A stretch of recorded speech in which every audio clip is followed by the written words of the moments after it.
for protecting the Yambaru kuina. This is the only place in the world that you'll find the Yambaru kuina. It can't fly. In a word, it's the bird that changed the course of my life.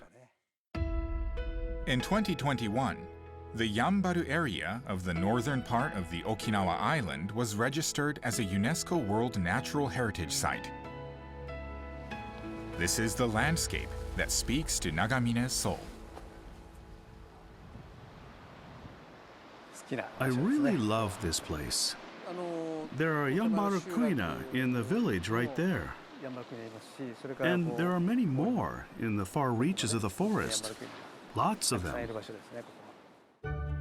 The Okinawa rail is a mostly flightless bird that is endemic to the Yambaru region.